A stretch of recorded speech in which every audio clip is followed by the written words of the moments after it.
Hello, this is Julian with Coffee Reviews, and today we'll be reviewing the Keramo wash processed Ethiopia from Ilse Coffee. And there's the bag right there. And Ilse, based out of Stamford, Connecticut. And this coffee is our September 2023 Coffee of the Month, as we picked it for 3 reasons. The first of which being that we got a request from Ian to review more Ilse coffees. The second being that we've heard a lot of positive things about the Keramo coffees this year. And the third being that we reviewed this same coffee from Flower Child earlier this month. So this does give us an opportunity to compare and contrast these 2 coffees. And we will see how this one turned out, as this right here is day 38.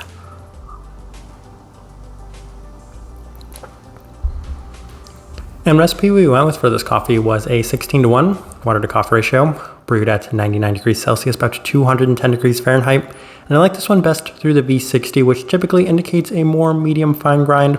With this one, I went a little bit more fine than normal on that grind. Now, roast profile for this coffee, I feel like the best comparison I have is to the Flower Child version of this Keramo that we had reviewed. And I would say that they're actually pretty similar on that spectrum, as this is a lighter coffee than I typically have experienced from some of Ilse's previous coffees. So that's to say that they're on par with each other, though if I had to pick which one was lighter, then I would say that the Flower Child was slightly lighter than this one. But even then, they are very close in that sort of moderately light side of that spectrum. With all that out of the way, let's go ahead and start discussing this coffee. Day 20, first impression, and we did opt for the V60, and it was quite nice and bright, offering an abundance of the classic Ethiopian characteristics, skewing a little bit more in the citric direction. In addition to that, there were some nice peachy as well as fresh fruit melon components to the cup, but for the most part it skewed on that citric direction with an ever so slight bitter aspect to the citrus as well. Day 23 opted for the Chemex, and it continued to remain a bit citric forward, as the listed lemongrass felt the most apt within this cup, but there is also a slight bit of this honeysuckle florality, which is something I noticed in a little bit more prominence with the Chemex, though it was an ever-present aspect to this coffee. Bright citric floral and plenty of the expected components to this cup, so a nice day on this day as well. We continue on to day 26. Opted for the April brewer, and there's still something slightly off about this coffee, as it's not an overly vibrant cup, but the aroma itself did yield an abundance of soft floral components, but the cup itself continues to skew a little bit more in terms of this dry and citric aspect, with the focus being on the brightness of the cup. Soft fruit is mostly dominated by the lingering citric bitterness, so not necessarily ideal still to this point. We continue on to day 28. Opted for some higher temperatures and a more fine grind, and this immediately yielded some of the best results we've had from this coffee. It offers a fair bit less of the citric components and much more of the soft florals, complemented by a well-defined and pronounced fresh fruit peachiness, as well as that listed melon component to this one. An ever so slight honeysuckle and just greater clarity and definition resulted in a much better day. Day 30 opted for the Chemex with the same adjustments, and the coffee does feel like it's improving, and that's one thing I noticed from these changes was it's perhaps just a little bit more time helping this coffee, but in addition to that, our adjustments did seem to yield some significant results, as this one offered plenty of the fresh fruit qualities as well.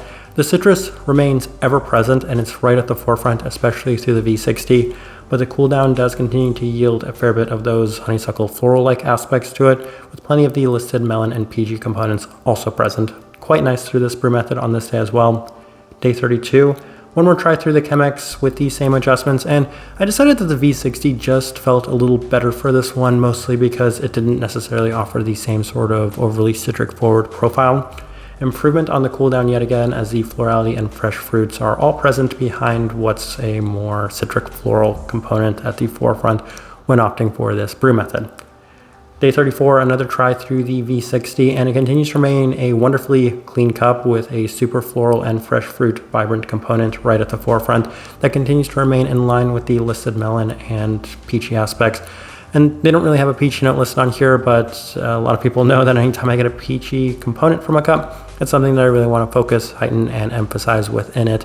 In addition to that, there has been some more of those honeysuckle-like aspects to it. That's been a little bit more consistent with some of my experiences from this coffee roaster in the past, as oftentimes I get a very strong honeyed aspect to their coffee. Citrus on the back end, but it was still another nice day. Day 36, final notes we have, the cup has reached a point of consistency as it continues to offer an abundance of softer fresh fruit aspects. A notable abundance again, citrus is also present, but it is made up for well by a wonderfully clean and defined peachy component. All right, let's go ahead and put up the tasting wheel so you can see what we're getting. And we have a bunch of level 4, so we've got a lot of those to go through. Let's go ahead and start with the cleanliness level 4. Yes, and I don't think this will come as a surprise to anybody. Washed Ethiopian coffee, and it's always going to score at that level 4 mark in terms of the clarity, as this one right here, I think the biggest takeaway I have from it is at times there was some great definition to this cup. A lot of the floral components were quite well pronounced in it, in addition to that, the citric aspects and even the peachy quality that I was able to experience on that cool down. All very notable things. So if anything, the clarity is quite high, even for it being at that level 4. Nice job to this coffee roaster on that. Finish, level 4. Yes, and this one right here, it doesn't necessarily have an overly long lasting finish. I don't necessarily think I have too much to add to that. At times it can be very nice in that soft fresh fruit component, but at other times it can be a little bit more on that slightly citric bitterness. So this right here, as I'm kind of finishing that sip right there, it is a little bit more in that citric bitter sense, but it's not an overly long lasting aspect to this one. Sweetness, level 4. Yes, and I do want to say that that's probably the biggest surprise of this coffee is just how much sweetness is present within it. Oftentimes I can find that washed Ethiopian coffees do lack that specific trait, but this one right here did have that in notable abundance, most specifically in the floral sense as well as in the fresh fruit sense. So lots of positives to take away there. Acidity, level 4. Yes, this is a pretty bright coffee, much to my surprise actually. It could have been that we did push this one just a little bit more to get a little bit more out of it, but it did result in a fair bit more brightness than I might have expected. Even then, it's contrasted and complemented well by the sweeter aspects that are present within it, so that works well for me. Florality, level 4, yes, and interestingly, I think they only have 3 notes on here if I can recall correctly. I think that 2 of them are citric and then 1 of them is melon, but for me, the other things I was able to pull out of it are the 2 things I was able to enjoy the most. The floral aspect of this one being one of those things, as it was the first note I picked out that was anything other than a citric aspect to it, and as a result, it's something that I really seemed to lean into and focus on throughout the duration of this review, so was able to experience a fair bit of that honeysuckle-like trait to it.